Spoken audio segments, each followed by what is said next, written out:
అందరికీ వందనాలండి. ప్రార్థనతో మొదలు పెట్టుకుందాం. మహోన్నతుడైన మా పరమ తండ్రి, కృతజ్ఞతలు దేవ తండ్రి, ఇప్పటివరకు మాకు తోడుగా ఉన్నారు. అనేక విషయాలు మేము మాట్లాడుకోవడానికి మాకు సహాయం దయచేశారు. కృతజ్ఞతలు తండ్రి. మరిన్ని విషయాలు మీరు ఇచ్చిన దైవ గ్రంథం నుండి మేము మాట్లాడుకొనబోచుండగా సహాయం దయచేయమని, మంచి మాటలు మంచి ఆలోచనలు దయచేసి మీ చిత్తానుసారంగా నడిపించమని క్రీస్తు వారి పేరటి ప్రార్థన అడిగి వేడుకుంటున్నాం తండ్రి. ఆమేన్. అందరికీ వందనాలండి. ముందు వీడియోలో మనం మొదటి కొరింథీయులకు రాసిన పత్రిక 1, 2, 3, 4 అధ్యాయాలు చదువుకున్నాం. ఈ వీడియో దానికి కంటిన్యూషను. మొదటి 4 అధ్యాయాల్లో సేవకుల మధ్య ఐక్యత లోపించింది అనే విషయాన్ని, దానికి ఆన్సర్గా సేవకులు అనేవాళ్ళు దేవుడి యొక్క సంఘానికి పరిచారకులుగా ఉండాలి, కానీ ఏదో కాంపిటీషన్ లాగా నేను గొప్ప అని ఒకళ్ళ మీద ఒకళ్ళు అసూయ పెట్టుకోకూడదు, ఏదో గర్వంతో పోటీ పడేది కాదు. ఇదంతా కూడా సంఘం అంటే మనుషులు, ఆ మనుషుల్ని మనం దేవుడి మీద, యేసుక్రీస్తు వారు చెప్పిన బోధ మీద, బైబిల్ మీద నిలబెట్టాలి, కానీ నేనంటే నేను గొప్ప అని సేవకుల్లోనే సేవకులు గొడవ పడకూడదు అనే విషయాన్ని మొదటి 4 అధ్యాయాల్లో మనం చూసాం. ఈ 5 నుండి 6, 7 ఈ 3 అధ్యాయాల్లో ముఖ్యంగా జారత్వం గురించి, వ్యభిచారం గురించి, పెళ్లి గురించి, ఎలా ప్రవర్తించాలి మనం ఆ టైంలో కానీ ఇప్పుడు కానీ సమాజంలో ఇలాంటి తప్పులు జరిగినప్పుడు దేవుడు దానికి ఏం చెప్తున్నాడు అనే విషయాన్ని ఈ 5, 6, 7 అధ్యాయాల్లో మనం చూద్దాం. ఎవరైనా డైరెక్ట్గా ఈ వీడియో చూస్తున్నట్లయితే ముందు 4 అధ్యాయాలు చెప్పిన ఆ వీడియో చూసి తర్వాత ఇది చూస్తే మీకు ఇంకా క్లియర్గా అర్థమవుతుంది. కొరింథీయులకు రాసిన మొదటి పత్రిక 5వ అధ్యాయం 1వ వచనం. మీలో జారత్వం ఉన్నదని వదంతి కలదు. భార్య కాకుండా లేదా భర్త కాకుండా వేరే పురుషుడితో కానీ స్త్రీతో కానీ ఉంటే దాన్ని జారత్వం అంటారు. మీలో జారత్వం ఉన్నదని వదంతి కలదు. మీలో ఒకడు తన తండ్రి భార్యను ఉంచుకున్నాడట. ఆ కాలంలో కొంతమంది ఒకరికన్నా ఎక్కువ మంది భార్యలను చేసుకునేవాళ్ళు. అలా తండ్రి భార్యల్లో ఒక భార్యతో కొడుకు ఉన్నాడంట. మీలో ఒకడు తన తండ్రి భార్యను ఉంచుకున్నాడట. అట్టి జారత్వము అన్యజనులలోనైనను జరగదు. అంటే దాని భావం ఏంటి? అన్యులు కూడా అలాంటిది ఏదన్నా వాళ్ళ మధ్య జరిగితే ఇది తప్పు అని గుర్తిస్తారు కదా. ఆ అన్యజనులకు ఉండే కామన్ సెన్స్ కూడా ఇక్కడున్న కొంతమందికి ఎందుకు లేకుండా పోయింది? అటువంటి జారత్వము అన్యజనులలోనైనా జరగదు. ఇట్లుండి మీరు ఉప్పొంగుచున్నారే కానీ మీరు ఎంత మాత్రము దొక్కపడి ఇలాంటి కార్యములు చేసిన వానిని మీలో నుండి వెలివేసిన వారు కారు. ముందు అధ్యాయంలో మనం చదువుకున్నాం, నేనంటే నేను గొప్ప అని దైవ సేవకులు వాళ్ళల్లో వాళ్ళు కొట్టుకుంటున్నారే కానీ సంఘానికి నిజమైన రాళ్ళు వలె ఉన్న మనుషులు, విశ్వాసులు, వాళ్ళల్లో ఇలాంటి చెడ్డ కార్యాలు జరుగుతుంటే మీరు వాళ్ళని ఆపకుండా ఏం చేస్తున్నారు? ఒకవేళ వాళ్ళు అలాగే ఉంటే వాళ్ళని సంఘంలో నుండి వెలివేయకుండా మీరు ఏం చేస్తున్నారు? సంఘంలో మీరు చేయాల్సిన పని మీరు చేయకుండా నేను గొప్ప అని మీరు కొట్టుకోవడం ఎంతవరకు న్యాయం అని మాట్లాడుతున్నాడు. 3వ వచనం, నేను దేహము విషయమై దూరముగా ఉన్నను, ఆత్మ విషయమై సమీపముగా ఉండి మీతో కూడా ఉండినట్టుగానే ఇట్టి కార్యము ఇలాగు చేసిన వానిని గూర్చి ఇదివరకే తీర్పు తీర్చి ఉన్నాను. అంతకుముందు ఇలాంటి ఎవరన్నా చేస్తే, తప్పులు చేస్తే నేనేం చేశాను? వాళ్ళని సంఘంలో ఉండనిచ్చానా? మీరు మాత్రం ఇప్పుడు ఎందుకు ఇలా సహిస్తున్నారు? 4వ వచనం, ఏమనగా ప్రభువైన యేసు దినమందు వాని ఆత్మ రక్షింపబడినట్లు శరీరేచ్ఛలు నశించుటకై మన ప్రభువైన యేసుక్రీస్తు నామమున మీరును నా ఆత్మయు మన ప్రభువైన యేసుక్రీస్తు బలముతో కూడా కూడి వచ్చినప్పుడు అట్టి వానిని సాతానుకు అప్పగింపవలెను. ఇదేంటిది? అలా ఎవడన్నా తప్పు చేస్తే వాడిని సాతానుకు అప్పగించడం వాడి ఆత్మని రక్షించినట్టు ఎలా అవుతుంది అంటే సింపుల్ అండి. మనం ఎవరన్నా ఒకరిని రక్షించాలి అని అనుకుంటున్నట్లయితే వాళ్ళు చేసే తప్పును వాళ్ళకి తెలియజేయాలి. ఇవాళ కొంతమంది సంఘంలో విశ్వాసులు తప్పులు చేస్తున్నా కానీ అది తప్పు అని పాస్టర్ గారు చెబితే వాళ్ళు చర్చికి రావడం మానేస్తారేమో అని వాళ్ళకి తప్పు అని చెప్పట్లేదండి. వాళ్ళు చేసే తప్పును వాళ్ళకి తెలియజేయట్లా. ఎవరన్నా కానీ ఒకళ్ళు బైబిల్లో రాసిన మాటలకి వ్యతిరేకంగా తప్పు చేస్తున్నప్పుడు, వ్యభిచారం చేస్తున్నప్పుడు, లేదా 2-3 భార్యలను పెళ్లి చేసుకుంటున్నప్పుడు, లేదా దొంగతనం చేస్తున్నప్పుడు, లేదా ఒకళ్ళ మీద ఒకళ్ళు సంఘస్థుల్లోనే పగలు పెట్టుకుంటున్నప్పుడు, ఒకళ్ళంటే ఒకళ్ళకి పడదు అన్నట్టుగా ఉంటున్నప్పుడు వాళ్ళు చేసేది తప్పు అని వాళ్ళకి తెలియజేయాలి. మీరు చేసే తప్పు ఇలాగే ఉంటే మీరు నరకానికి వెళ్ళిపోతారు అని వాళ్ళు చేసే తప్పుల్ని వాళ్ళకి తెలియజేసి వాటిని మానుకోమని చెప్పడమే ఒకరిని రక్షించడం. ఒకడు చేసే తప్పుని వాడికి తెలియజేస్తూ అది మానుకో అని చెప్పడమే ఒకరిని రక్షించడం. అలా చెప్పకుండా వాడిని అలాగే వదిలేశారనుకోండి సంఘంలో, వాడు నరకానికి వెళ్ళిపోతాడు. ఒక మనిషిని రక్షించడము అంటే అతడు చేసే తప్పుని అతనికి తెలియజేయడం. అదే చెప్తున్నాడు అక్కడ. మీరు అతను రక్షించాలంటే ఏం చేయాలి? తప్పు అని చెప్పాలి. అతను వినలేదనుకో, అలాగే చేస్తున్నాడు అనుకో, అతని సంఘంలో నుండి బయటికి పంపించేయాలి. సాతాను సాతానుకి అప్పగించేయండి. ఒకవేళ అతడు మీ మాట వినకుండా అలాగే తప్పు చేస్తూ ఉంటే, యేసు ప్రభు వారు రెండోసారి వచ్చినప్పుడు మనందరం రక్షింపబడాలి అంటే మనం చేసే తప్పులేంటో మనం తెలుసుకోవాలి, వాటిని మనం మానుకోవాలి. అలాగే తప్పులు చేస్తున్న వాళ్ళు ఎవరన్నా సంఘంలో ఉంటే గనక వాళ్ళని దూరం పెట్టాలి. యేసు ప్రభు వారు సువార్తలో చెప్తాడు కదా, ఎవడన్నా ఒకటి తప్పు చేశాడు అనుకో, ముందెళ్ళి పర్సనల్గా అడిగి చెప్పండి నువ్వు చేసేది తప్పురా అని. అయినా కానీ అతడు వినలేదనుకో, ఒక ఇద్దరు ముగ్గురిని తీసుకెళ్ళి బాబు నువ్వు చేసేది తప్పు బాబు, ఇలా చేయకూడదని చెప్పండి. అయినా కానీ అతడు వినలేదనుకో, సంఘంలో చెప్పండి. సంఘం కూడా ఎలా చెప్పాలి? పేరు చెప్పట్లేదు చూడండి పౌలు గారు ఇక్కడ, పలానా వ్యక్తి పేరు చెప్పకుండా ఒకడున్నాడు, ఒకటి తప్పు చేస్తున్నాడు అంటే సంఘం ముందు అతను అవమానపరచాలి అనేది టార్గెట్ కాదు, అతడు చేసే తప్పు అని అతనికి తెలియజేయడం టార్గెట్. సంఘంలో చెప్పండి, ఇదిగో ఇలా తప్పు చేస్తున్నారు కొంతమంది, వాళ్ళు ఇలా మానుకోవాలి అని చెప్పండి. అప్పుడు కూడా వాళ్ళు మానుకోకపోతే వాడిని అన్యుడిగా ఎంచండి అని యేసుప్రభువు చెప్తారు. అంటే ఏంటి? అతన్ని సంఘంలో ఉండనివ్వకండి, మీతో పాటు కలవనివ్వకండి. ఎందుకంటే ఆ తప్పు మళ్ళీ వేరే వాడు అంటుకుని వేరే వాడు కూడా అలవాటు చేసుకునే అవకాశం ఉంది. తప్పు చేసే వాళ్ళని సంఘంలో ఉండనివ్వద్దు. ఎయిదర్ వాళ్ళు మార్చుకోనన్నా మార్చుకోవాలి, లేదు మేము అలాగే చేస్తాము అంటే వాళ్ళు సంఘానికి దూరంగా అయినా ఉండాలి. అదే చెప్తున్నాడు, వాడిని సాతానుకి అప్పచెప్పండి ఒకవేళ అతడు వినకపోతే. ఆలోచన, మీరు అతిశయపడుట మంచిది కాదు, పులిసిన పిండి కొంచెమైనను ముద్దంతయు పులియజేయనని మీరు ఎరుగరా? మీలో ఎవడన్నా ఒకటి తప్పు చేస్తున్నాడు మీలోనే ఉంచుకున్నారనుకో, మీరు అతనికి తప్పని చెప్పకుండా అతని బయటికి పంపించకుండా అది వేరే వాడు కూడా నేర్చుకునే అవకాశం ఉంది కదా. పులిసిన పిండి మిగతా పిండిని కూడా పులియ చేసిద్ది కదా, అంత చిన్న విషయం కూడా మీకు తెలీదా? ఇలా సంఘంలో జరిగే తప్పులు మీరు పట్టించుకోకుండా మా పాస్టర్ గొప్ప అని మీరు గొడవ పడుతున్నారే, అలా అతిశయించడం అనేది కరెక్ట్ కాదు. 7వ వచనం, మీరు పులిపిండి లేనివారు గనుక కొత్త ముద్ద అవుటకై ఆ పాతదైన పులిపిండిని తీసి పారేయడి. మీలో ఎవరైనా తప్పులు చేస్తుంటే వాళ్ళని పక్కకి నెట్టేయండి, అప్పుడు మాత్రమే మీరు బాగుంటారు. వాళ్ళని మీలోనే కలిపి పెట్టుకుంటే మిగతా వాళ్ళని కూడా వాళ్ళు పాడు చేస్తారు. ఇంతేకాక క్రీస్తు అను మన పస్కా పశువు వధింపబడెను గనుక పాతదైన పులిపిండితోనైనను దుర్మార్గతయు దుష్టత్వమునను పులిపిండితోనైనను కాకుండా నిష్కాపట్యమును సత్యమును పులియని రొట్టెతో పండుగ ఆచరింతుము. ఎలాంటి వాళ్ళు ఉండాలంట? మనలో మంచి వాళ్ళు ఉండాలి, నిష్కపటంగా ఉండేవాళ్ళు ఉండాలి, సత్యాన్ని వెతికే వాళ్ళు ఉండాలి. అప్పుడు వాళ్ళని బట్టి మిగతా వాళ్ళు కూడా మంచిగా నడుచుకుంటారు. ఆ మంచి లక్షణాలు మనతో పాటు మంచి వాళ్ళు ఉన్నారనుకోండి, మంచి లక్షణాలు మనం నేర్చుకుంటాం. మనతో పాటు చెడ్డోళ్ళు ఉన్నారనుకోండి, చెడ్డ లక్షణాలు మనం నేర్చుకుంటాం. అందుకే సహవాసం అనేది చాలా ఇంపార్టెంట్ అని చెప్తాడు దేవుడు బైబిల్లో. మీలో పులిసిన పిండి తప్పులు చేసేవాళ్ళు ఉంటే అలాంటి వాళ్ళని పక్కకు నెట్టండి. మంచిగా నడిచే వాళ్ళతో మీరు సాంగత్యం చేయండి, సహవాసం చేయండి. మనలో ఉన్న చెడుని తీసేయడానికే కదా యేసు ప్రభు వారు చనిపోయింది సిలువలో. పస్కా పశువు అంటే ఏంటి? ఆయన మన పాపాల కోసం ఆయన చనిపోయాడు. కాబట్టి మనలో ఇంకా పాపం ఉండకుండా మనం చూసుకోవాల్సిన బాధ్యత మనది అని ఆయన చెప్తున్నాడు. 9వ వచనం, జారులతో సాంగత్యము చేయవద్దని నా పత్రికలో మీకు రాసి ఉంటిని. నేను అంతకుముందు చాలాసార్లు చెప్పాను కదా, జారులతో మీరు ఉండొద్దు, జారత్వం చేసే వాళ్ళతో మీరు ఉండొద్దు అని. అయితే ఈ లోకపు జారులతోనైనను లోబులతోనైనను దోచుకొని వారితోనైనా విగ్రహారాధికులతోనైనను ఏమాత్రము సాంగత్యం చేయవద్దని కాదు. అలాగైతే మీరు ఈ లోకం నుండి వెళ్ళిపోవాల్సి వచ్చింది కదా. లోకంలో పాపం చేసేవాళ్ళు చాలామంది ఉన్నారు. ఇక్కడ చెప్పేది దేని గురించి అంటే సంఘం అంటే మనం ఆల్రెడీ మొదటి వచనంలో మాట్లాడుకున్నాం, ప్రజలే సంఘం, 4 గోడలు కాదు. ఇలా సంఘంలో తప్పు చేసే వాళ్ళని మీరు దూరంగా పెట్టండి, అలాంటి వాళ్ళతో మీరు సహాయం చేయొద్దు. లోకంలో ఉన్నారు చాలామంది, వాళ్ళంటే వాక్యం తెలియకున్నారు, వాక్యం తెలిసి కూడా తప్పు చేసే వాళ్ళని మీరు దూరం పెట్టండి. ఎయిదర్ వాళ్ళ తప్పు తెలుసుకుని మారన్నా సంఘంలో ఉండాలి, లేదా మీకు దూరంగానే ఉండాలి. అంతేగాని తప్పు చేసే వాళ్ళని మీతో కలిపి మీరు పెట్టుకోవద్దు అని చెప్తున్నాడు. 11వ వచనం, ఇప్పుడైతే సహోదరుడు అనబడిన వాడు ఎవడైనను, సహోదరుడు అంటే సంఘంలో ఉండేవాడు, ఎవడైనను జారుడే కానీ లోబియే కానీ విగ్రహారాధికుడు కానీ తిట్టుబోతు కానీ తాగుబోతు కానీ దోచుకొనివాడు కానీ అయిన ఎడల అట్టివానితో సాంగత్యము చేయకూడదు, భుజింపను కూడదని మీకు రాయిచున్నాను. వెలుపలి వానికి తీర్పు తీర్చట నాకేలా? వెలుపలి వానికి తీర్పు తీర్చువాడు దేవుడే. దేవుడు తీర్పు తీస్తాడు. ఎవడైతే వాక్యానికి రాలేదు, ఎవడైతే సంఘంలో లేడో, బయట ఉంటాడో, దేవుడు వాక్యం అసలు ఆడు వినకుండా ఉంటాడో, నాకు వద్దంటాడు దేవుడిని, వాడికి తీర్పు తీర్చేది దేవుడే. ఆడిని మనం మళ్ళీ సెపరేట్గా తీర్పు తీర్చాల్సిన అవసరం లేదు. కానీ లోపల 13వ వచనం, మీరు లోపలి వానికి అంటే సంఘంలో ఉండే వాళ్ళకి, ఒక చోట మనందరం కలుస్తున్నాం కదా సంఘంగా, ఇక్కడ ఎవరో కూడా తప్పు లేకుండా ఉండేవాళ్ళు చూసుకోండి.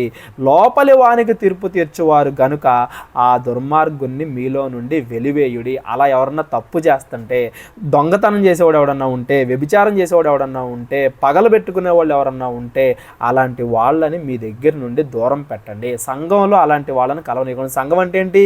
పరిశుద్ధ జనాంగం, మేము పరిశుద్ధంగా బతుకుతాం అని దేవుడికి మాట ఇచ్చిన వాళ్ళు అక్కడికి తీసుకొచ్చి మీరు చెడ్డ పనులు చేసే వాళ్ళని పెట్టద్దు. ఇక్కడ మళ్ళీ మనం ఒక విషయం గుర్తించాలండి, చెడ్డ వాళ్ళని మార్చాలి మనం. చెడ్డవాళ్ళకి అరే నువ్వు చేసే తప్పురా అని తెలియజేసి వాళ్ళ మనసులు మార్చాలి. వాడు దేవుడి దగ్గరికి వచ్చి నువ్వు చెప్పినా కానీ వినట్లేదు అనుకో, ఎంత చెప్పినా వినని వాడిని ఏం చేయాలి? దూరం పెట్టాలి, వాడిని అప్పగించేయాలి, దేవుడికి సాతానికి అప్పగించేయాలి. కానీ మరలా వాడిని సంఘంలో మిగతా వాళ్ళతో కూడా కలిపామంటే వాడిని బట్టి మిగతా వాళ్ళు చెడిపోయే అవకాశం ఉంటుంది. ఒక పాపిని వాక్యం ప్రకటించి మార్చడం అనేది వేరు. అక్కడ పాపిని దూరం పెట్టమని దేవుడు అక్కడ చెప్పిన సందర్భం కాదు. సంఘంలో ఉంటూ దేవుడి మాటలు వింటూ కూడా ఎంత చెప్పినా వాడి చెడుతత్వాన్ని మార్చుకోకుండా వ్యభిచారం అనో దొంగతనం అనో, ముఖ్యంగా వ్యభిచారం గురించి మాట్లాడుతున్నాడు, ఇలా ఎవరన్నా ఉంటే వాళ్ళని మీరు దూరం పెట్టండి. ఏదర్ వాడు మారనన్నా మారాలి, లేదా మీకు దూరంగా అన్నా ఉండాలి. ఇక్కడే ఉన్నాడంటే వాడిని బట్టి వేరే వాళ్ళు చెడిపోతారు. ఒకళ్ళని చూసి ఇంకొకళ్ళు ఇది మంచిదే కదా అని నేర్చుకుంటారు. సంఘంలో పెద్దోడు ఒకడు అలాగే వ్యభిచారం చేస్తున్నాడు అనుకో, చిన్నోడు ఏమనుకుంటాడు, ఇది కరెక్టేనేమో అనుకుంటాడు. కాబట్టి మీరు అలాంటి వాళ్ళని సంఘంలో కలవనివ్వద్దు అని ఆజ్ఞాపిస్తున్నాడండి. ఇవాళ సంఘాల్లో కూడా ఎలాంటి ఏమైనా జరుగుతున్నట్లయితే విశ్వాసులు అందరూ కలిసి జాగ్రత్త తీసుకోవాల్సిన విషయం ఏంటంటే, అలా తప్పు చేసేవాడిని విశ్వాసులతో మనం కలవనివ్వకూడదు. ఏదర్ వాడు తప్పని తెలుసుకుని మానేసన్నా కలవాలి, లేదా సంఘానికి దూరంగా అన్నా ఉండాలి. మార్చడం వేరు. ఎలా మార్చాలి అనేది యేసుప్రభువు వారు చెప్పిన మాట మనం ఎప్పటికీ మర్చిపోకూడదు. ముందు మనం వెళ్ళి చెప్పాలి ప్రేమగా, తర్వాత 2-3 సహోదరులను తీసుకెళ్ళి చెప్పాలి. సాక్షులు అంటాడు అక్కడ, అంటే వాళ్ళు కూడా అది కన్ఫర్మ్గా తప్పు అని తెలిసి ఉండాలి. సాక్షులను తీసుకెళ్ళి చెప్పాలి. ఆ తర్వాత కూడా వినకపోతే సంఘంలో చెప్పాలి. ఎలా చెప్పాలి? పేరు కూడా చెప్పలేదు చూసారా ఇక్కడ. వాడిని మార్చాలి అన్న ఉద్దేశంతో చెప్పాలి, అంతేగాని కించపరచాలి అన్న ఉద్దేశంతో కాదు. ఇవాళ చాలామంది పాస్టర్లు ఒకళ్ళ మీద ఒకళ్ళు పర్సనల్గా దాడి చేసుకుంటున్నారు, పర్సనల్గా తిట్టుకుంటున్నారు. వాక్యంతో సంబంధం లేకుండా పర్సనల్గా చేసుకోమని కాదు దేవుడు చెప్పింది. వాక్య ప్రకారంగా మనం వెళ్ళాలి. అప్పటికి వాడు మారలా. ఇలా సంఘంలో ఇలా తప్పు చేస్తున్నారు కొంతమంది, మీలో ఎవరన్నా అలాంటి వాళ్ళు ఉంటే మార్చుకోండి అని సంఘంలో చెప్పినా కానీ మారలా. వాడిని అన్యుడిగా ఎంచండి, సంఘంలో కలవనివ్వకుండా దూరం పెట్టండి అని చెప్తున్నాడు. అంతేగాని వాడు తప్పు చేస్తున్నాడని మనం చెబితే వాడు రేపొద్దు నుంచి మన సంఘానికి రాడేమో అన్న భయంతో తప్పు చేస్తున్నా కానీ సహించకూడదు. ముఖ్యంగా దైవ సేవకులకి, సంఘంలో ఉండే అందరికీ కూడా చెబుతున్న మాట ఇది. 6వ అధ్యాయం 1వ వచనం, మీలో ఒకనికి మరి ఒకని మీద వ్యాజ్యం ఉన్నప్పుడు వాడు పరిశుద్ధుల ఎదుట కాక అనీతిమంతుల యొద్ద వ్యాజ్యం ఆడుటకు తెగించుచున్నాడా? ఎవరికన్నా కానీ ఒకరికి ఇంకొకళ్ళ మీద ఏదన్నా ఒక గొడవ ఉంది, ఇది తప్పు ఇది రైటు అని మీకు ఏదన్నా ఒక పడన వ్యాజ్యం ఉన్నప్పుడు మీరేం చేయాలి? పరిశుద్ధుల దగ్గర సంఘంలో ఆ విషయాన్ని పెట్టి అక్కడ మనం తేల్చుకోవాలి. కానీ అనీతిమంతులు అంటే ఎవరో? దేవుడు ఇష్టపూర్వకంగా నడుచుకోనోళ్ళు, దేవుడు అంటే తెలియనోళ్ళు, అలాంటి వాళ్ళ దగ్గరికి వెళ్ళి మీరు పంచాయతీ పెట్టొద్దు అంటున్నాడు. ఇవాళ చాలామంది చేస్తున్నారు యూట్యూబ్లో, పాస్టర్లు వ్యూస్ కోసమో వాటి కోసమో వీటి కోసమో అనీతిమంతుల దగ్గరికి వెళ్ళి విశ్వాసుల మధ్య ఉండే గొడవలను డిస్కస్ చేస్తున్నారు. దేవుడు అలా చేయమని చెప్పలా. అనీతిమంతుల దగ్గర మీరు డిస్కస్ చేయడానికి తెగిస్తున్నారా? పరిశుద్ధులు లోకమునకు తీర్పు తీర్చుదని మీరు ఎరుగరా? పరిశుద్ధులు చెప్పాలి ఏది తప్పు ఏది రైటు అని. అంతేగాని దేవుడు అంటే వాక్యం తెలియని వాళ్ళు ఏం చెప్తారు? అలాంటి వాళ్ళకి అవకాశం ఇవ్వకూడదు మనం ఫస్ట్. అసలు మీ వలన లోకమునకు తీర్పు జరగవలసిన వారై ఉండగా మిక్కిలి అల్పమైన ఈ సంగతుల గూర్చి తీర్పు తీర్చుటకు మీకు యోగ్యత లేదా? ఎవడన్నా తప్పు చేస్తున్నప్పుడు తప్పు అని మీరు చెప్పలేరా? చెబితే వాడు ఏదో అనుకుంటాడని మీరు అనుకోవాలా? వాడికి అన్యుడు వచ్చి చెప్పాలా నువ్వు తప్పు చేస్తున్నావురా అని? లేదా అన్యుడి దగ్గరికి వెళ్ళి తీసుకెళ్ళి ఆ పంచాయతీ పెట్టాలా? మనము దేవదూతలకు తీర్పు తీర్చుదామని మీరు ఎరుగరా? ఈ జీవ సంబంధమైన సంగతులను గురించి మరి ముఖ్యంగా తీర్పు తీర్చవచ్చును కదా. ఎవడన్నా తప్పు చేస్తున్నప్పుడు తప్పు అని మనం చెప్పాలి కదా. మనకి బైబిల్లో కొన్ని చోట్ల తీర్పు తీర్చొద్దని కనపడద్ది, కొన్ని చోట్ల తీర్పు తీర్చమని కనపడద్ది. ఎక్కడ తీర్పు తీర్చకూడదో ఎక్కడ తీర్పు తీర్చాలనేది మనకు తెలియాలండి. పర్సనల్గా ఉంటాయి కొన్ని విషయాలు, అది సగం రైటో సగం రాంగో మనకే తెలీదు. అలాంటి విషయాల్లో ఒకళ్ళు రైట్ అంటారు ఒకళ్ళు రాంగ్, అలాంటి విషయాలు కాదు. ఖచ్చితంగా దేవుడు చెప్పిన సంగతులు కొన్ని ఉన్నాయి. వ్యభిచారం, దొంగతనం, లేకపోతే వ్యాజ్యం, ఒకళ్ళ మీద ఒకళ్ళకి పగ, ఇలా ఏవైతే దేవుడు బైబిల్లో కన్ఫర్మ్గా చెప్పాడో ఇలా చేస్తే మీరు నరకానికి వెళ్ళిపోతారు, ఇలాంటివి చేయొద్దు అని వాక్య ప్రకారంగా ఖచ్చితంగా తీర్పు తీర్చాలి. మనకి క్లారిటీ లేకుండా కొన్ని ఉంటాయి, అలాంటి వాటిని దేవుడికి అప్పచెప్పేయాలి. అంతేగాని మనకే సగం సగం తెలుసుకుని ఏదో పూర్తిగా తెలుసుకున్నట్టుగా మనం వాటి మీద జడ్జిమెంట్ చేయకూడదు. బైబిల్లో ఎక్కడ తీర్పు తీర్చారు, ఎక్కడ తీర్పు తీర్చలేదు, ఎక్కడ తీర్పు తీర్చమన్నాడు, ఎక్కడ వద్దన్నాడు, అవి మనం జాగ్రత్తగా గమనించుకోవాలి. 4వ వచనం, కాబట్టి ఈ జీవన సంబంధమైన వ్యాజ్యములు మీకు కలిగిన ఎడల వాటిని తీర్చుటకు సంఘములో తృణీకరింపబడిన వారిని కూర్చోబెట్టుదురా? మీలో సంఘంలో తప్పు చేసేవాళ్ళు ఉన్నారు, మందాగే వాళ్ళు ఉన్నారు, వ్యభిచారం చేసేవాళ్ళు ఉన్నారు, ఇలా రకరకాలు ఉన్నారు. అలాంటి వాళ్ళని తీసుకొచ్చి సంఘంలో ఏదైనా ప్రాబ్లం వస్తే దాన్ని సాల్వ్ చేయడానికి ఇలాంటి వాళ్ళని కూర్చోబెట్టకూడదు. అసలు ఇలాంటి వాళ్ళు ఉండకూడదు సంఘంలో. ఏదైనా ప్రాబ్లం వస్తే మీరు సంఘం అంటే పరిశుద్ధుల మధ్య మీరు వాటిని సాల్వ్ చేసుకోవాలే కానీ వాటికి సమాధానం ఎత్తుక్కోవాలే కానీ. ఇప్పుడు ఎందుకు పరిశుద్ధుల పరిశుద్ధులు అంటున్నాడు? ఏదన్నా కానీ మనకి ఏదైనా డౌట్ ఉన్నప్పుడు ఒక 10 మంది పరిశుద్ధులను కూర్చోబెడితే వాళ్ళే చెప్తారు ఏది రైట్ ఏది రాంగు అని. ఓటింగ్ తీసుకుందాం, శిష్యులు అలాగే కదా చేశారు, చీట్లు వేశారు కదా, ఓటింగ్ వేసుకుని ఎక్కువ మంది ఇది కరెక్ట్ అనుకుంటే దాని ప్రకారం వెళ్ళాలి. అలా పరిశుద్ధుల మధ్య జరగాలి కానీ అన్యుల మధ్య, ఎవరైతే దేవుడి ఇష్ట ప్రకారంగా బ్రతకరో అలాంటి వాళ్ళ మధ్య మీ మధ్య ఉండే ప్రాబ్లమ్స్ని తీసుకెళ్ళి మీరు పెట్టకూడదు. అలాంటి వాళ్ళకి అసలు తీర్పు తీర్చే ఛాన్సే లేదు. ఎందుకు? దేవుడు ఏం చెప్పాడు? మన కంట్లో దూలం ఉంచుకొని పక్కడి కంట్లో నలిసేలా మనం తీస్తాం? మన కన్ను తేటగా ఉన్నప్పుడు తీయగలం. వాడే తప్పు చేస్తున్నాడు, దేవుడి దగ్గరికి రాకుండా, దేవుడి ఇష్టానుసారంగా నడుచుకోకుండా ఎలా పడితే అలా చెడ్డ పనులు చేస్తున్నాడు, వాడిని తీసుకొచ్చి ఇంకో నలుసు తీయమని మీరు ఎలా చెప్తారు అని చెప్తున్నాడు. 5వ వచనం, మీకు సిగ్గు రావాలనని ఇలాగూ చెప్పుచున్నాను. ఏమి?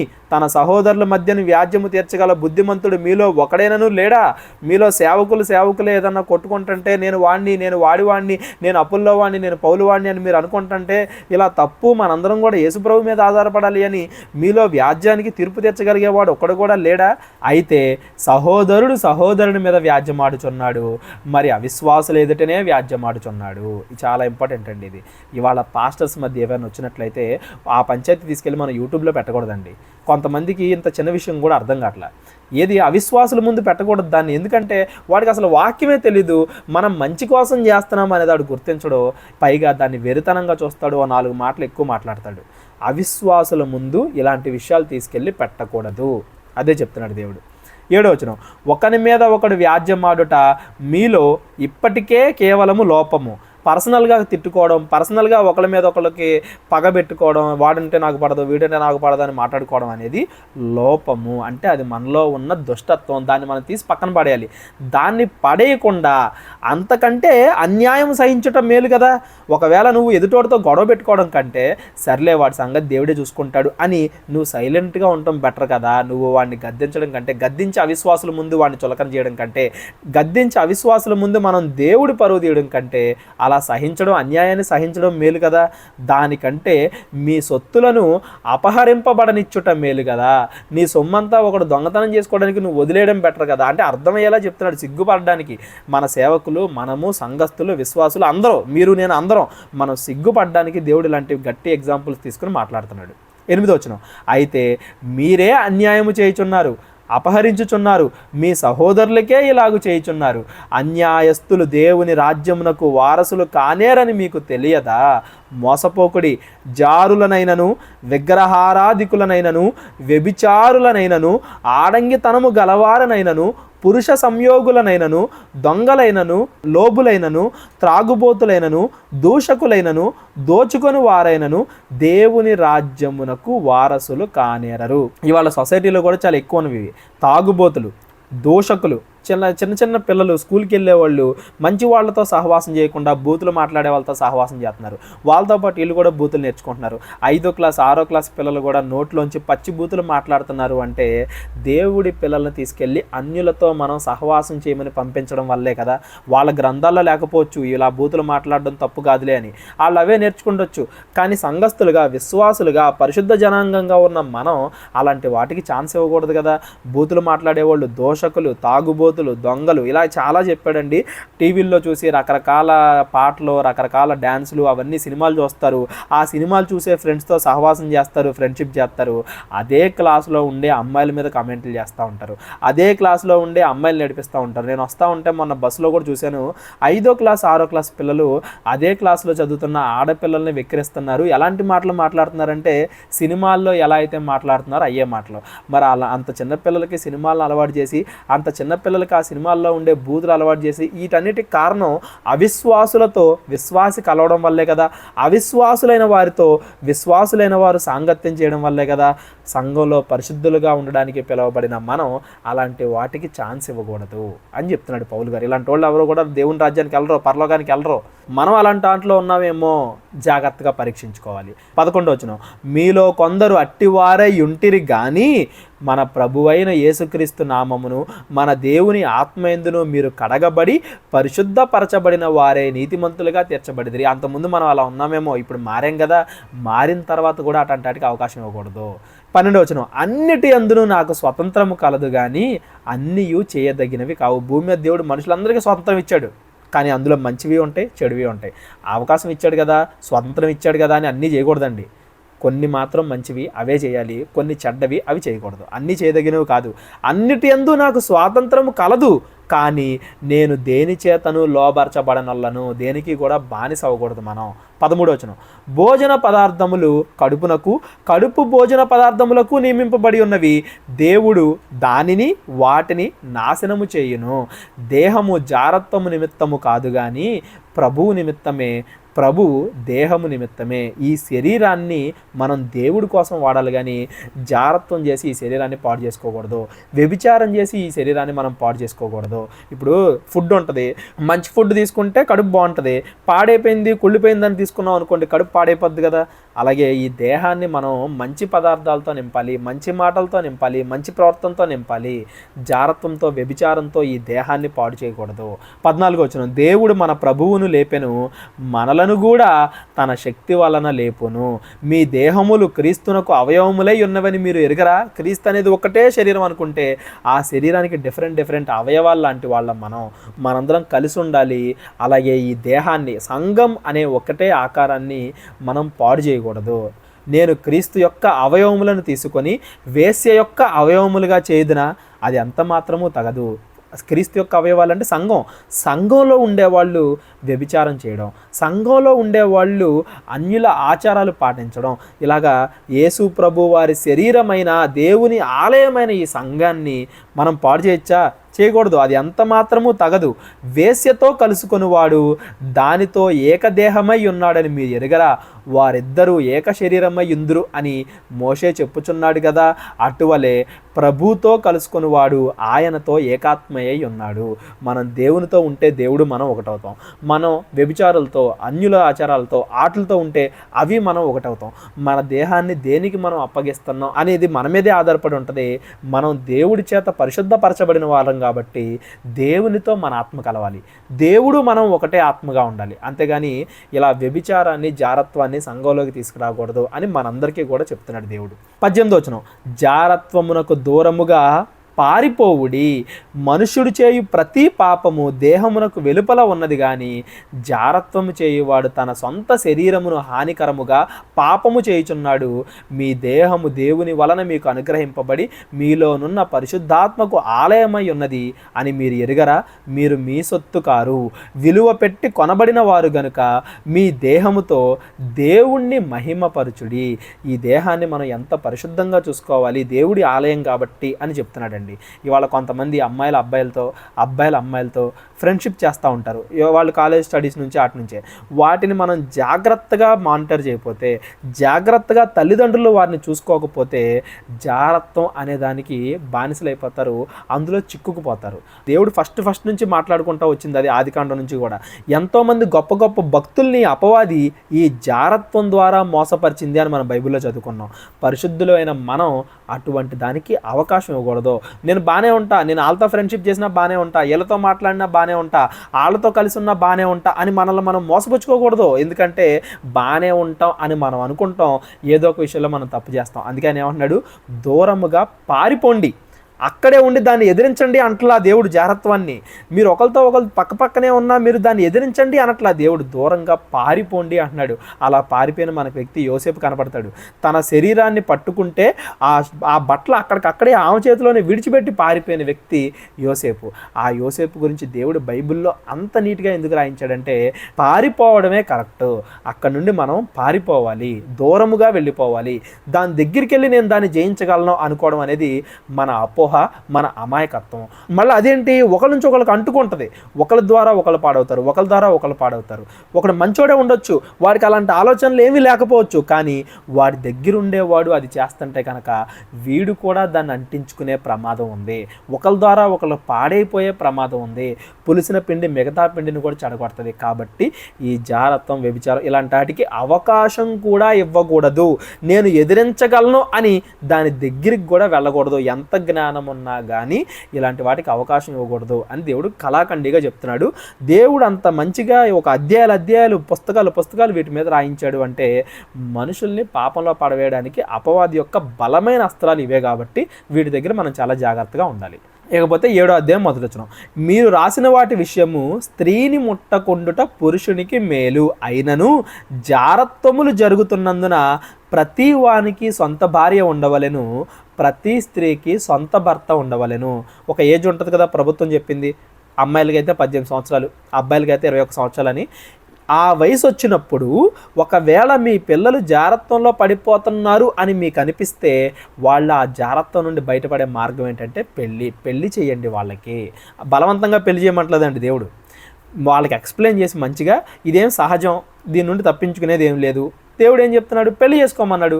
ఒకటే పురుషుడికి ఒకటే స్త్రీ, ఒకటే స్త్రీకి ఒకటే పురుషుడు. ప్రతి స్త్రీకి తన సొంత భర్త, ప్రతి పురుషుడికి తన సొంత భార్య ఉండవలెను. జారత్వాన్ని దూరంగా వెళ్ళటానికి అది ఒక మంచివే, అదే కరెక్ట్వే దేవుడు చెప్తున్నవే. 3వ వచనం, భర్త భార్యకు గాను అలాగుననే భార్య భర్తకు గాను వారి ధర్మములు నడిపింపవలెను. భర్తకే గాని భార్యకు తన దేహం పైన అధికారం లేదు, అలాగే భార్యకే గాని భర్తకు తన దేహం పైన అధికారం లేదు. వాళ్ళిద్దరూ కూడా ఏక శరీరులు.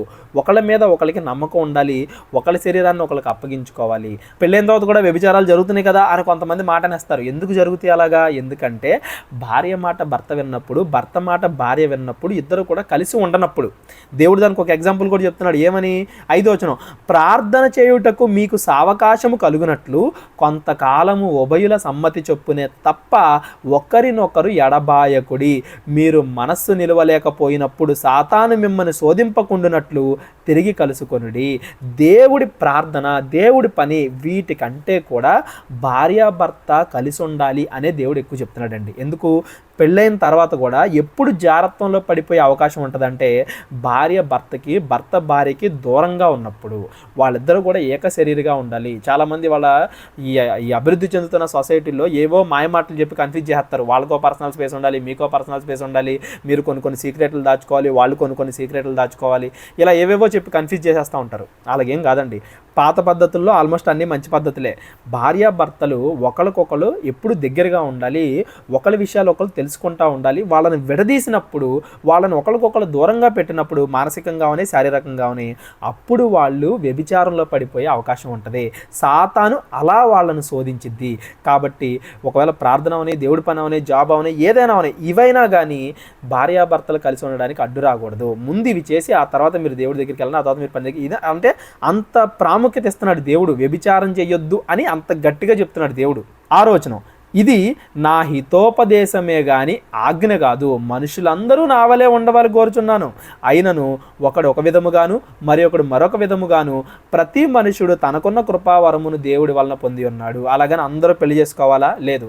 ఒకడు వ్యభిచారంలో పన్ను అని గట్టి నమ్మకం కలిగి ఉన్నాడు, వాడు జీవితాంతం పెళ్లి చేసుకోకుండా దేవుడి సేవ చేసుకోవచ్చు, పెళ్లి చేసుకోకుండా సొసైటీకి సేవ చేసుకోవచ్చు. అలాంటి వ్యక్తులను ఎంతమంది చూడలేదు మనం సొసైటీలో?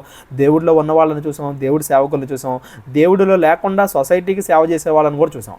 పెళ్లి చేసుకోకుండా ఎవడన్నా ఉండాలనుకుంటే ఉండండి, అది మీ ఇష్టం. కానీ వ్యభిచారం చేస్తున్నారు అనే ఆలోచన మీకు ఉంది అంటే మాత్రం, నేను వ్యభిచారంలో పడిపోతానేమో అన్న డౌట్ మీకుంటే మాత్రం పెళ్లి చేసుకోండి, అంతేగాని వ్యభిచారం చేయొద్దు అని చెప్తున్నాడు దేవుడు. 8వ వచనం, నా వలే నుండుట వారికి మేలని పెండ్లికారి వారితోనూ విధవరాండ్లతోనూ చెప్పుచున్నాను. అయితే మనస్సు నిలుపలేని ఎడల పెండ్లి చేసుకొనవచ్చు, కామతప్తులగుట కంటే పెండ్లి చేసుకొనుట మేలు. ఒక్క వర్డ్లో చెప్పేశాడండి. కామతప్తులు అగడం కంటే, కామానికి బానిసలు అవడం కంటే పెళ్లి చేసుకోవడం మంచిది. పెళ్లి చేసుకున్న తర్వాత భార్యాభర్తలు కలిసి ఉండాలి. మళ్ళీ పెళ్లి చేసుకున్న తర్వాత వ్యభిచారానికి అవకాశం ఇవ్వకూడదు. 10వ వచనం, మరియు పెండ్లైన వారికి నేను కాదు ప్రభువే ఆజ్ఞాపించినది. ఏమనగా పెండ్లైన వారి గురించి దేవుడే చెప్తున్నాడంట. ఏమని? భార్య భర్తను ఎడబాయకూడదు, ఎడబాసిన ఎడల పెండ్లి చేసుకోనకుండా ఉండవాలి. నువ్వు పెళ్లి చేసుకున్న తర్వాత భర్తతో కలిసి ఉండాలి. భర్త ఒక చోట, భార్య ఒక చోట ఉంటున్నారు అంటే వాళ్ళు దానికన్నా మీరు పెళ్లి చేసుకోకుండా ఉండటమే బెటర్ కదా. పెళ్లి చేసుకోకుండా ఉండవలేను, లేదా భర్తతో సమాధాన పడవలేను. ఏదన్నా గొడవ వచ్చినప్పుడు ఒకరితో సమాధాన పడాలి. భార్య భర్తతో సమాధాన పడాలి, భర్త భార్యతో సమాధాన పడాలి. పొద్దున గొడవ వచ్చిందంటే సాయంత్రానికి మళ్ళీ కలిసిపోవాలి. అలా కలవకుండా ఉన్నప్పుడు గొడవలు వస్తాయి. పొద్దున్న ఏదైనా గొడవ పడ్డారు, నైట్కి కలిసిపోవాలి. మళ్ళీ అందరూ ఏదో మాట్లాడుకొని సమాధాన పడిపోవాలి ఒకరికొకరు. మరియు భర్త తన భార్యను పరిత్యజింపకూడదు. ఎటువంటి పరిస్థితుల్లోనైనా కానీ భార్య భర్త కలిసి ఉండాలి, ఒక దేహంగా ఉండాలి, కానీ ఒకరినొకరు ఎడబాయకూడదు, విడిపోకూడదు, దూరంగా ఉండకూడదు అని చెప్తున్నాడండి దేవుడు. 12 ప్రభువు కాదు నేనే తక్కిన వారితో చెప్పున్నది ఏమనగా నా సలహా కూడా నేను ఇస్తున్నా అని పౌలు గారు చెప్తున్నారు. ఏంటంట, ఏ సహోదరుడికైనాను అవిశ్వాసురాలైన భార్య ఉండి ఆమె అతనితో కాపురము చేయడానికి ఇష్టపడని ఎడల అతడు ఆమెను పరిత్యజింపకూడదు. ఒకవేళ భార్య అవిశ్వాసురాలైనా కానీ నువ్వు ఆమెను వదిలిపెడతానికి దేవుడు అవకాశం ఇవ్వట్లేదు, ఆమెను విడిచిపెడతానికి విడాకులు ఇవ్వడానికి దేవుడు నీకు అవకాశం ఇవ్వట్లేదు. నువ్వు కలిసి ఉండాలి, వీలైతే ఆమెను మార్చుకోవాలి, అంతేగాని వదిలిపెట్టకూడదు. 13 మరియు ఏ స్త్రీకైనాను అవిశ్వాసి అయిన భర్త ఉండి ఆమెతో కాపురము చేయనిష్టపడని ఎడల ఆమె అతన్ని పరిత్యజింపకూడదు. అవిశ్వాసులైన భార్య ఉన్నా అవిశ్వాసులైన భర్త ఉన్నా ఆ కారణాన్ని బట్టి కూడా వాళ్ళు విడిపోకూడదు. భార్య భర్త కలిసి ఉండాలి. ఇదిగో మా వారు విశ్వాసి కాదండి, ఆయన అన్యుల్ని ఆచరిస్తాడు కాబట్టి నేను అతని విడాకులు ఇచ్చేసి ఇంకొక అతన్ని పెళ్లి చేసుకుంటానండి అనకూడదు. అలా అంటున్నాము అంటే నీకు కరెక్ట్గా బైబిల్ అర్థం కాలేదు అని దాని అర్థం. అతడు నిన్ను మంచిగానే చూసుకుంటున్నాడు కదా, నిన్నేం ఇబ్బందులు పెట్టట్లేదు కదా, నువ్వు చర్చికి వెళ్ళడానికి నీకు అవకాశం ఇస్తున్నాడు కదా, లేదా భర్త బాగున్నాడు నువ్వు చర్చికి వెళ్తానికి నీకు భార్య అవకాశం ఇస్తుంది కదా. మీరు ఆ విషయాన్ని బట్టి ఒకరినొకరు విడిపోకూడదు, విడాకులు ఇవ్వకూడదు. ఒకవేళ భార్య భర్త వ్యభిచారానికి బానిసారు అనుకోండి, అది వేరే విషయం. యేసు ప్రభు చెప్తాడు కదా, వ్యభిచార కారణాన్ని బట్టి అయితే మనం విడిచిపెట్టవచ్చు. అంటే నువ్వు నాకు వద్దు అన్నట్టుగా వేరే పురుషుడితో భార్య తిరుగుతుంది, నువ్వు నాకు వద్దు అన్నట్టుగా వేరే స్త్రీతో భర్త తిరుగుతున్నాడు, ఆ కారణాన్ని బట్టి విడాకులు ఇవ్వచ్చు. అది కూడా గవర్నమెంట్ కూడా చెప్తుంది మనకి, ఏమని విడాకులు తీసుకోండి వేరే పెళ్లి చేసుకోండి అని. అంతేగాని అక్కడే ఉండి వ్యభిచారం చేయకూడదు. అలా కాకుండా వ్యభిచారం అనే ఈ కారణాన్ని బట్టి కాకుండా నాకు నా భర్తకి దేవుడి విషయంలో కలవట్లేదండి, ఆయన అవిశ్వాసం అండి, ఏం అవిశ్వాసం అండి అని ఆ అవిశ్వాసాన్ని బట్టి విడిచిపెట్టకూడదు. అవిశ్వాసి అయిన భర్త భార్యను బట్టి పరిశుద్ధపరచబడును, అవిశ్వాసురాలైన భార్య విశ్వాసి అయిన భర్తను బట్టి పరిశుద్ధపరచబడును. లేని ఎడల మీ పిల్లలు అపవిత్రులై ఇందురు, ఇప్పుడైతే వారు పవిత్రులు. మనం గనక మంచిగా ఉంటే వేరే వాళ్ళు ఆటోమేటిక్గా మారతారండి. భార్య మంచిగానే ఉంటే భర్త ఆటోమేటిక్గా మారతాడు, భర్త మంచిగానే ఉంటే భార్య ఆటోమేటిక్గా మారిద్ది. మీ విశ్వాసాన్ని బట్టి వాళ్ళు దేవుడి దగ్గరికి వస్తారు, మీ పిల్లలు కూడా పవిత్రులుగా అవుతారు. మీరే విడిపోతే రేపొద్దున వేరే వాళ్ళని మనం సహించాలి, వేరే వాళ్ళకి వాక్యం చెప్పాలి, వేరే వాళ్ళని కూడా మనం మంచిగా, ఇలాంటి ఆలోచనలు ఎక్కడ వస్తాయి? ఒక భార్య పద్దాక భర్తను సాగుకొడతా ఉందనుకో, నువ్వు రావాలి చర్చికి రా, అతను రావడం మానేస్తాడు.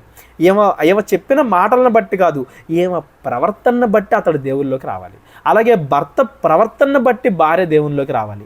మన ప్రవర్తనను బట్టి మన పరిశుద్ధతను బట్టి ఎదుటోళ్ళు కూడా మారతారు, మన పిల్లలు కూడా దాన్ని చూసి నేర్చుకుంటారు, వాళ్ళు కూడా పరిశుద్ధులు అవుతారు అని చెప్తున్నాడు దేవుడు. 15 అయితే అవిశ్వాసి అయిన వాడు ఎడబాసిన ఎడల ఎడబాయ వచ్చును. అట్టి సందర్భములలో సహోదరికైనా నిర్బంధం లేదు. ఒకవేళ మనం వదిలిపెట్టకూడదు, కానీ అవతలోళ్ళే వదిలేస్తా అన్నారు అనుకో, నువ్వు చర్చికి వెళ్తున్నావు కాబట్టి నాకు వద్దు, నేను వేరే వాళ్ళని చేసుకుంటా అని అతడే వదిలేసాడు అనుకో, మనల్ని మనం వదిలిపెట్టకూడదు. కానీ అతడు వదిలిపెట్టేసినా ఆమె వదిలిపెట్టేసినా అప్పుడు మనం చేసేది ఏం లేదు కదా, మనం కావాలని వదిలేయట్లేదు కదా, దానికి మనం చేసేది ఏం లేదు. కాబట్టి వాళ్ళే కోరుకున్నారు కాబట్టి మనం ఏం చేయలేం దానికి. వాళ్ళు వదిలేస్తే మనం మాత్రం ఏం చేస్తాం, సమాధానంగా ఉంటకు దేవుడు మనల్ని పిలిచాడు కాబట్టి ఇంకో పెళ్ళన్నా చేసుకోవచ్చు. మీరు విడాకులు ఇవ్వకుండా కాదు, ఇంకో పెళ్ళన్నా చేసుకోవచ్చు మీరు. ఎప్పుడు వాళ్ళు వదిలేస్తే మీరు కావాలని వదిలేయకూడదు. విశ్వాసులైన వాళ్ళు అవిశ్వాసులైన వాళ్ళని వదిలిపెట్టకూడదు. కానీ అవిశ్వాసులైన వాళ్ళు భార్య అవ్వచ్చు భర్త అవ్వచ్చు, నువ్వు విశ్వాసంలో ఉన్నావు కాబట్టి అన్న ఉద్దేశంతో వాళ్ళకి వాక్యం తెలియదు కాబట్టి వాళ్ళు వదిలేశారనుకో, అప్పుడు మనం చేసేది ఏముంది, అప్పుడు భార్య అయినా భర్త అయినా అప్పుడు వాళ్ళకి విడాకులు ఇచ్చి వేరే పెళ్లి చేసుకోవచ్చు, మళ్ళీ మంచిగా ఉండొచ్చు. లేదు మేము పెళ్లి చేసుకోము, మేము ఇంకా అంతా బాగానే ఉంటాము, మేము దేవుడిలోనే ఉంటాము, ఎటువంటి జారత్వానికి వ్యభిచారానికి మేము దూరంగా ఉంటాము అన్నారనుకోండి, అది కూడా మంచిదే. లేదా వ్యభిచారంలో పడిపోతామేమో అన్న భయం ఉంటే మాత్రం మళ్ళీ పెళ్లి చేసుకోవచ్చు. సమాధానముగా ఉండుటకు దేవుడు మనలను పిలిచి ఉన్నాడు.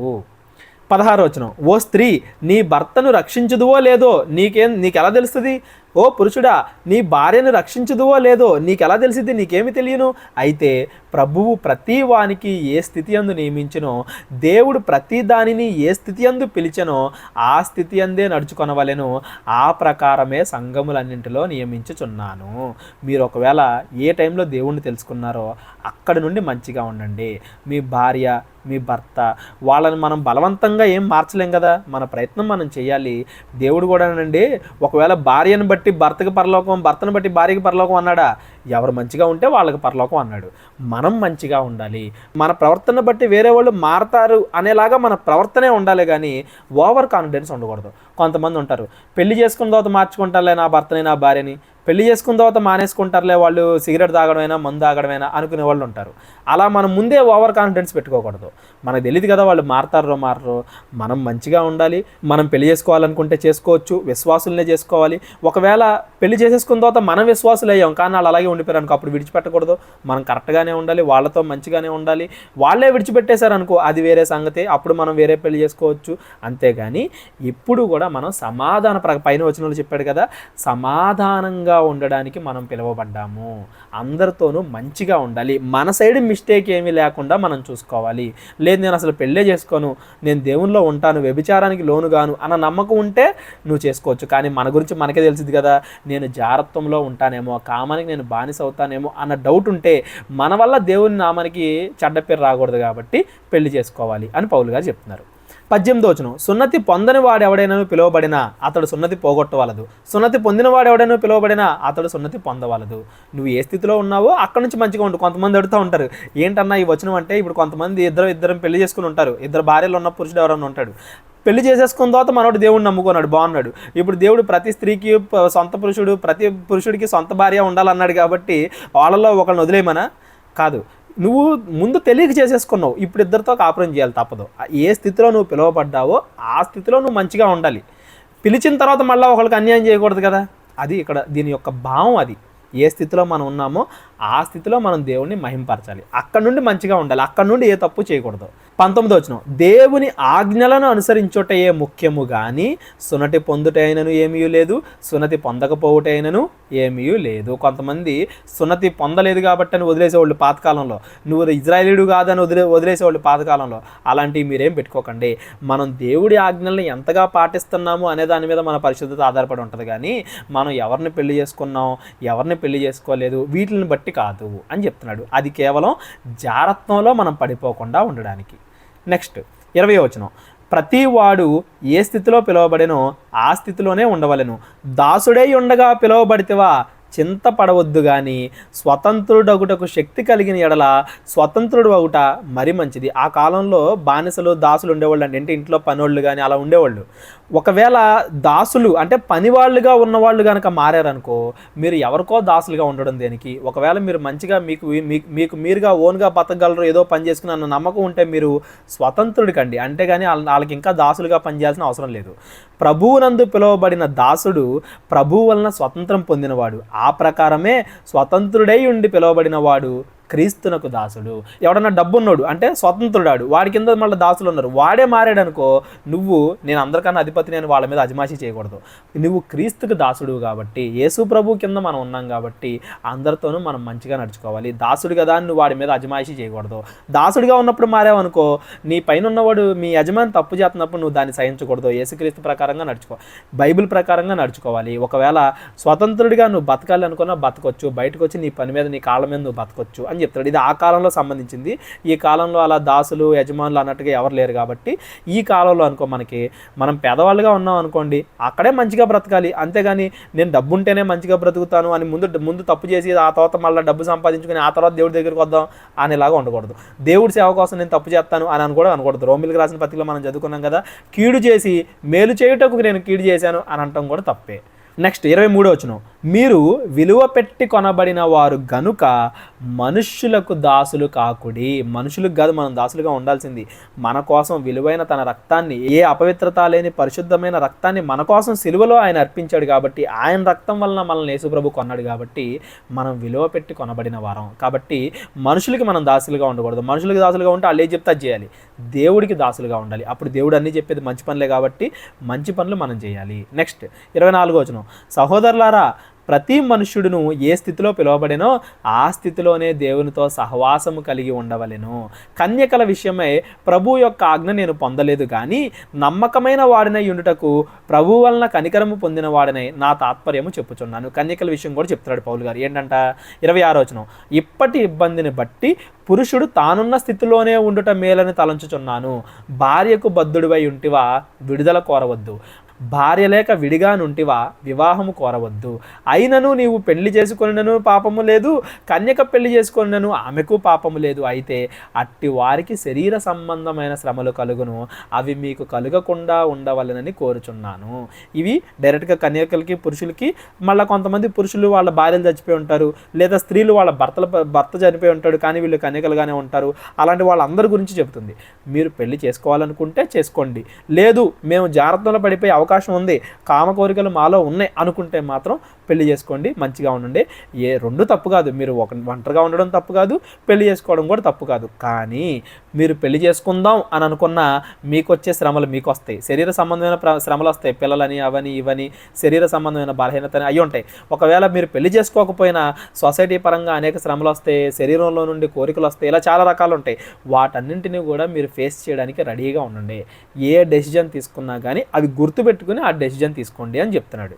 29 వచనం, సహోదరులారా నేను అందుకే చాలా జాగ్రత్తగా ఉంటున్నాడు చూడండి. ఇక్కడ నేను చెప్తున్నాను, దేవుడు చెప్తున్నాడు. నేను చెప్తున్నాను అని ఎందుకు ఆ పదాలు వాడుతున్నాడంటే ఇది డైరెక్ట్గా ఇది చేయొచ్చు ఇది చేయకూడదు అని చెప్పేది కాదు. ఇవేంటంటే మన స్థాయిని బట్టి ఉంటాయి. ఒకడు ఉంటాడు నేను ఏ తప్పు చేయను, నాలో కామ కోరికలు లేవు, నేను బాగానే ఉంటాను అని అనుకున్నవాడు ఉంటాడు, వాడు ఉండొచ్చు. ఒకడు ఉంటాడు లేదు నేను పెళ్లి చేసుకోవాలనుకుంటున్నా, వాడు చేసుకోవచ్చు. ఇది పర్సన్ టు పర్సన్ మారుతుంది. కాబట్టి ఒకటే అని చెప్పకుండా పౌలు గారు 2 విషయాలు కూడా చెప్తున్నారు. నెక్స్ట్ 29 వచనం, సహోదరులారా నేను చెప్పుదేమనగా కాలము సంకుచితమై ఉన్నది గనుక ఇక మీదట భార్యలు కలిగిన వారు భార్యలు లేనట్టును, ఏడ్చువారు ఏడవనట్టును, సంతోషించువారు సంతోషపడనట్టును, కొనువారు తాము కొనినది తమది కానట్టును, ఈ లోకమును అనుభవించువారు అపరిమితముగా అనుభవింపనట్టును ఉండవలెను. ఏలయనగా ఈ లోకపు నటన గతించుచున్నది. మీరు పెళ్లి చేసుకున్నా చేసుకోకపోయినా, మీరు ఎలా ఉన్నా ఏ స్థాయిలో ఉన్నా, మనం లోకానికి ఎక్కువ బానిసలుగా ఉండకూడదు. దేవుడి ఆజ్ఞల ప్రకారంగా నడుచుకోవాలి. అది ఫైనల్ పాయింట్. దేవుడి ఆజ్ఞలు ఏంటి, జాగ్రత్త చేయకూడదు, దానికోసమే పెళ్ళి. దేవుడి ఆజ్ఞలు ఏంటి, దొంగతనం చేయకూడదు, దానికోసమే. అంటే దేవుడి ఆజ్ఞల కోసం ప్రతిదీ జరగాలి, కానీ దీనికోసం దేవుడిని మనం అడ్డు పెట్టుకోకూడదు. అది చెప్తున్నాడు దేవుడు. ఏమంటున్నాడు, లోకాన్ని అనుభవించేవారు అపరిమితంగా అనుభవించొద్దు, మీరు ఏ స్థాయిలో ఉండండి. ఫైనల్గా దేవుడు బైబిల్లో చెప్పిన ఆజ్ఞల ప్రకారంగా మనం నడుచుకోవాలి. 32వ వచనం, మీరు చింతలేని వారై ఉండవాలని నేను కోరుచున్నాను. పెండ్లి కాని వాడు ప్రభువును ఎలాగూ సంతోషపెట్టగలనని ప్రభు విషయమైన కార్యములు గురించి చింతించుతున్నాడు. పెండ్లైన వాడు భార్యను ఎలాగూ సంతోషపెట్టగలనని లోక సంబంధమైన వాడిని గురించి చింతించున్నాడు. ఇది ఎవరి గురించి అంటే పెండ్లి కాకుండానే సేవలోకి వచ్చేవాళ్ళు కొంతమంది ఉంటారు. పెళ్లి కాకముందు వాళ్ళకి ఎటువంటి బాధ్యతలు అలాంటివి ఏమి ఉండవు. కాబట్టి నేను ప్రభువు పని ఎలా చేయాలి, దేవుడి పని ఎలా చేయాలి అనేది చేస్తూ ఉంటుంటాడు. ఇది అందరి గురించి కాదు, ఎందుకంటే పెళ్లి కాకముందు దేవుడి సేవలో కాకుండా మళ్ళీ నార్మల్గా పనిచేసే వాళ్ళు కూడా ఉంటారు. వాళ్ళనైతే మీరు కామ కోరికలు ఉంటాయి కాబట్టి పెళ్లి చేసుకోండి అంటాడు దేవుడు. ఎవరైతే దేవుని సేవలో ఉన్నారో వాళ్ళు మరి ముఖ్యంగా మీరు పెళ్లి కాకముందు దేవుడి సేవ మీద ఎక్కువ ఫుల్గా కాన్సన్ట్రేట్ చేశారు.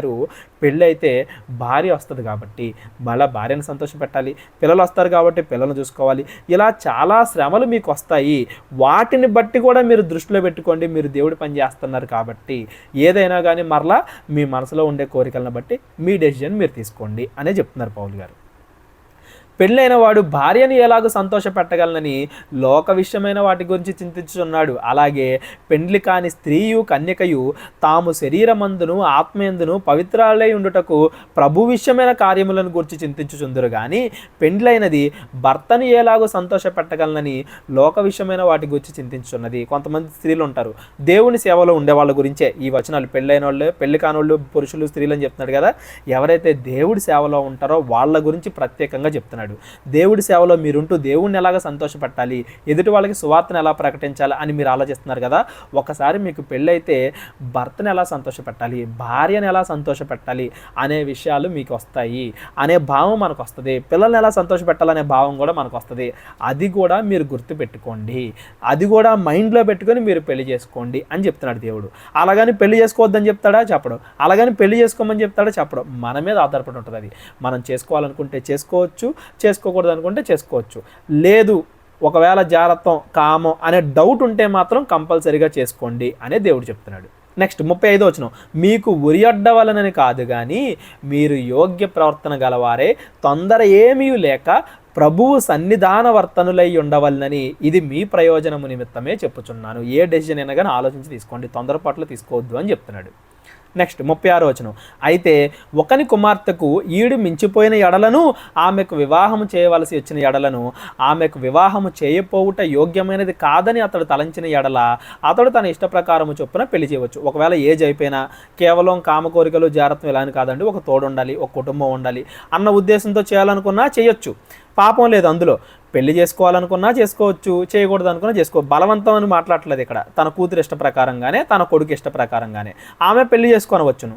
ఎవడైనాను తన కుమార్తెకు పెళ్లి చేయని అవసరము లేక ఉండి అతడు స్థిరచిత్తుడును తన ఇష్ట ప్రకారము జరుపశక్తి గలవాడునై ఆమెకు వివాహము చేయకుండా ఉంచవలనని తన మనసులో నిశ్చయించిన యెడల అతడును బాగుగా ప్రవర్తించుచున్నాడు. కాబట్టి తన కుమార్తెకు పెళ్లి చేయువాడు బాగుగా ప్రవర్తించుచున్నాడు, పెళ్లి చేయని వాడు మరి బాగుగా ప్రవర్తించుచున్నాడు.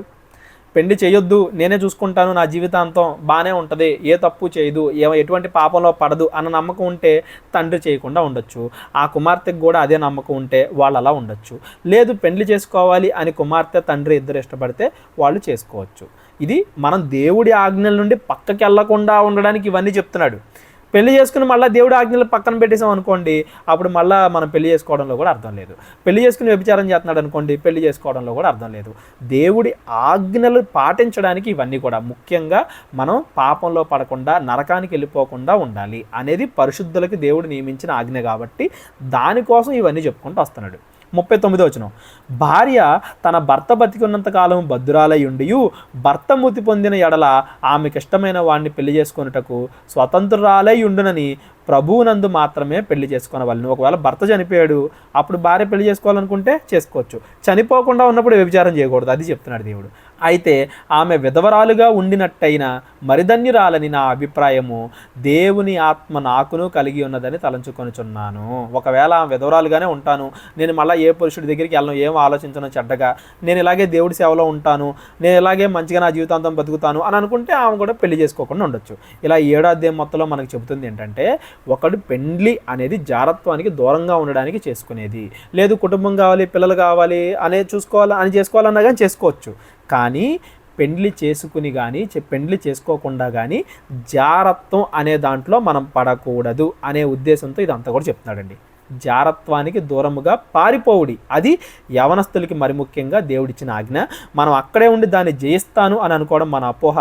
అది దేవుడు చెప్పట్లేదు, ఎందుకంటే అది మన వల్ల కాదని ఆయనకు తెలుసు. కాబట్టి జారత్వం నుండి యవనస్తులు దూరముగా పారిపోవాలి. అబ్బాయిలు ఉండే దగ్గర అమ్మాయిలు కానీ, అమ్మాయిలు ఉండే దగ్గర అబ్బాయిలు కానీ దూరముగా ఉండాలి. జారత్వం నుండి పారిపోండి అని చెప్తున్నాడు.